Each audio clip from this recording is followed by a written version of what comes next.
হত্যা করতে হয়। তবে দুই শ্রেণীর মানুষের বাঁচার পথ আছে। মনে রাখুন, তিন শ্রেণীর মুসলমানকে হত্যা করতে হয়।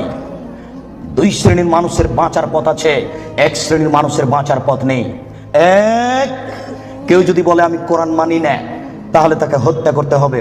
কেউ যদি বলে গাভীর দুধ হারাম, তাহলে তাকে হত্যা করতে হবে। কেউ যদি বলে মদ হালাল, তাহলে তাকে হত্যা করতে হবে।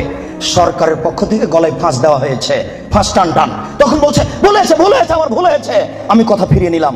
তাহলে তাকে আর ফাঁসি দিতে হবে না, নামিয়ে নিতে হবে, বেঁচে গেল। পাপ করেছিল হত্যার যোগ্য। আমি বুঝাতে পারলাম না মনে হয়।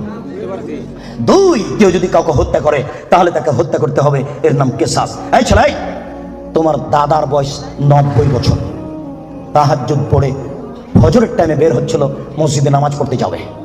কালকে তোমার দাদাকে একটা ছেলে গালি দিয়েছে। তাহাজ্জুদ পড়তে বের হওয়ার সময় দেখো ওই ছেলেটা, তোমার দাদা এক থাপ্পড় দিতে ছেলেটা মারা গেছে। এখন তোমার দাদাকে কেসাস স্বরূপ ফাঁসি দিতে হবে সরকারের পক্ষ থেকে। তবে তোমার দাদার বাঁচার পথ আছে। ওই ছেলেটার বাপ মা যদি বলে আচ্ছা যাক আমাদের ছেলেকে মেরেছে, আমরা মারবো না, তাহলে তোমার দাদা বেঁচে গেলেন। কথা কি বুঝাতে পেরেছি?